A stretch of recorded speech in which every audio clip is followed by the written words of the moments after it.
What's up, Bradley and Johnson here. I just wanted to do a video on nutrient timing. And by nutrient timing, I mean the times at which you eat food, certain foods, and the effects that they will have on your workout, right? So if we take the 4 most obvious times to eat food, right? If we have breakfast, yeah, that's coming off of that fast of the night.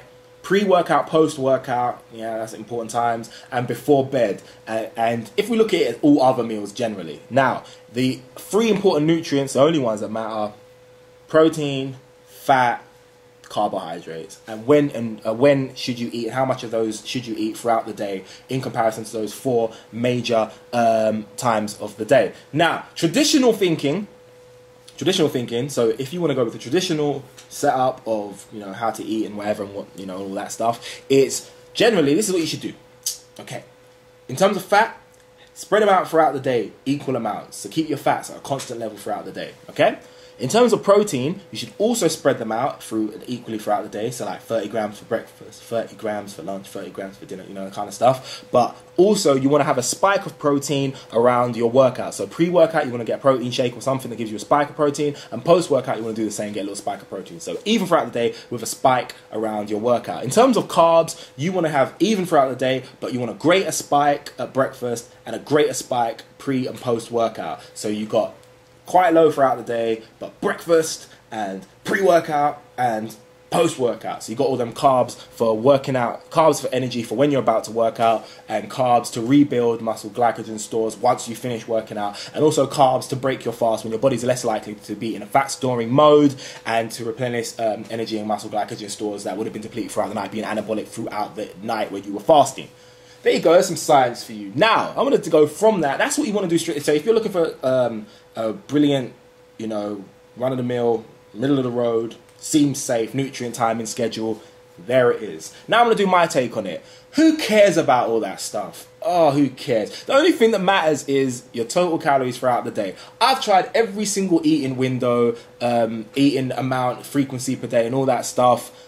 It doesn't have any effect. It doesn't matter. Who cares? Like, ranging from intermittent fasting to 6 meals a day, to eating the meals at this time, to how much, what you're going to put in the meal when you eat it at this time, to making sure your pre-workouts this, your post-workouts this, and yawn. Who cares? The only thing that really matters to you is making sure your total calories throughout the, let's see, not forget day, let's call it week. Your total calories throughout the week add up to a certain amount, right? You know, without the foolishness of eating 1 calorie one day and like 12,000 calories the next day, and then next day after that eating 100 calories. That would be crazy. But generally, like, throughout the week, your total calorie, your total energy intake should be at whatever level it is, and just stick to that. Who cares if at night you're about to have some carbs? You think you're going to just start building some fat? You've gone through the whole day starving, you've hardly eaten anything, and then at the night you have some carbs. You think your body's in a position to store fat when it has this massive deficit of energy and it needs from the food that you just taken? No, of course not. It's ridiculous. If you're at a caloric deficit, it means generally the work that you've been doing throughout this week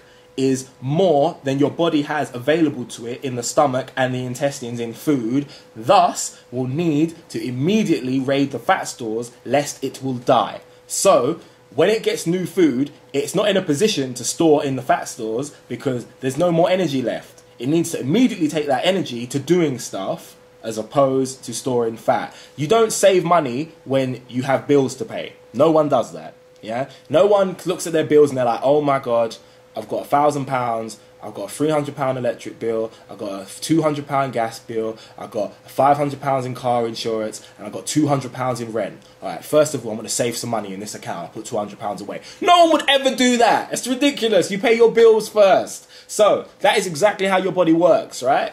You need to think about your total daily calories and hitting those numbers, and hit them whenever you feel like it. If it's be 3 massive meals, 2 even massiver meals, 1 super giant mega massive meal, tiny meals throughout the day. If you want to eat workout and you haven't eaten anything in an empty stomach, if you want to not get a post-workout because it's too late and you've eaten all your calories for the day, none of these things matter. Don't act like the body eats food, it goes into the body and gets used immediately, and if you don't use that food right then, it becomes fat or it gets wasted. The body keeps all this energy and stores it and pumps it around you for a long time and extracts what it needs for it over a great amount of time. Do not concern yourself too much with nutrient timing. From what I found from my results over my time of training, training, it doesn't make a single jot of difference in comparison to the massive amount of difference total calories, total macros make. There's my advice on the topic. Who cares about nutrient timing will be the title of this video. Other than that, like my video, like my Facebook, follow me on Twitter, Instagram, and of course subscribe. Peace!